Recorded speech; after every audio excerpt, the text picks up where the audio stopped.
আসসালামু আলাইকুম। আজকে ৫ তারিখ এবং ৬ তারিখে সামারার খুব ফেভারিট আঙ্কেল তাজের বার্থডে, এবং সে কারণে সামারায় আমরা প্ল্যান করেছি যে আজকে রাত ১২টায় আঙ্কেলের বাসায় গিয়ে তাকে উইশ করব। তো এই কারণে আমরা বিকেলে বের হলাম যে আমাদের লয়েডে কিছু কাজ আছে, ল্যাপটপের ব্যাটারি চেঞ্জ করতে হবে, আমাদের মোবাইলের অবস্থা খুব খারাপ, সবগুলোর কাভার টাভার চেঞ্জ করতে হবে। দেন একটা শপিং মলে যাব, সেখান থেকে কেক কিনবো, ডিনার করব এবং তারপর 12টায় চলে যাব। আমরা যখন এখানে যাই তখন মোটামুটি 7:30 বাজে। তো এখানে যাওয়ার পরে ল্যাপটপ ঠিক করতে করতে বেশ সময় লেগে যায়, এবং তারপর 3টা মোবাইল, আইপ্যাড এগুলো আবার চেঞ্জ করতেও সময় লেগে যায়। এবং তারপরে সামারার প্রচণ্ড ক্ষুধা পেয়ে যায় এবং সে বলে যে সে ভীষণ হাংরি, সে নুডলস খাবে, রামেন খাবে। তো সেখান থেকে আমরা জাস্ট বের হয়ে একটা থাই ফুড একটা রেস্টুরেন্টে গেলাম। তো গিয়ে খাবার অর্ডার দিতে যেহেতু গাড়ি পার্ক করার জায়গা নেই, রাস্তায় পার্ক করেছিলাম। আমার বাবা কেবল মুখে বলছে যে গাড়িটা রাখলাম, কিছু কি আবার মামলায় দেয় নাকি, বলতে বলতেই রেস্টুরেন্টের যেই ওয়েটার সে বলছে যে অলরেডি মামলা দিয়ে স্টার্ট করেছে, তাড়াতাড়ি গিয়ে গাড়িটা সরান। তো আমার বাবাকে অলরেডি পুলিশ ধরে জিজ্ঞাসাবাজি হ্যান ত্যান করেছে। তো বিশ্রী একটা অবস্থার সৃষ্টি হলো। তারপর আমি কোনো মতে সামারাকে জাস্ট একটু খাইয়ে নিয়ে সেখান থেকে বের হতে হতে 9:30 বাজে।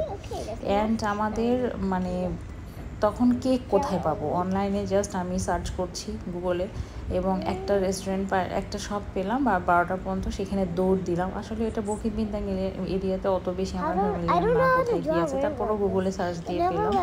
তো সেখানে যাওয়ার পরে বিল্ডিংয়ের নিচে শপ মানে বিল্ডিংয়ে জানার উপর জানা গেল যে ওটা কোনো শপ নয়, ওটা বাসা থেকে বিজনেস অপারেট করে এবং তাদেরকে আগে থেকে জানাতে হয় এমন কিছু একটা। তো সেখানে আর পাওয়া গেল না। তারপরে মন এত খারাপ যে কি করব এখন। তো আমি তো এক পর্যায়ে বললাম যে যাবই না, মন খারাপ হয়ে গেছে, আর কোনো কেক নেই, সব 10টায় বন্ধ হয়ে গেছে। তারপরে হঠাৎ করে আমার মাথায় এলো, এবং আমার বাবা বললো যে একটা চিজ কেকের স্লাইস নিয়ে ম্যাকডি থেকে হয়ে যাচ্ছে না, এইভাবে যাওয়া যাবে না, কারণ আমরা বিকালে কিনলাম না, কারণ এতক্ষণ নষ্ট হয়ে যাবে কেক, আর এখন কেকই পেলাম না, এরকম একটা সিচুয়েশন হলো।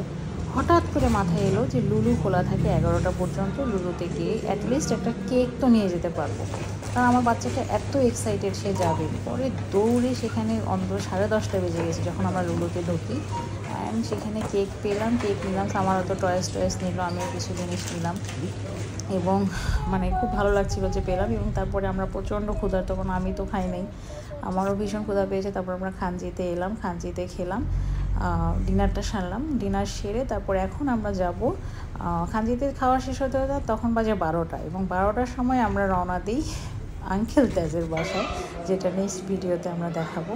তবে আজকে এমন একটা আনসার্টেন একটা সিচুয়েশন হবে, আমরা কেউই চিন্তা করি নাই যে এরকম একটা পরিস্থিতির শিকার হব। এবং সময়টাও যেভাবে ভেবেছিলাম যে একটা 5-6 ঘন্টা আছে, আসলে কাজ নিয়ে বাইরে গেলে কোনোটাই আসলে হয় না ঠিক মতো। অ্যান্ড আমাদের সাথে সেটাই হয়েছে, যেটা প্ল্যান করেছিলাম যেভাবে সেভাবে আর কি হয় নাই। তবে শেষ পর্যন্ত যে একটা কেক ম্যানেজ করতে পেরেছি অ্যান্ড যাচ্ছি, এটাই আমাদের কাছে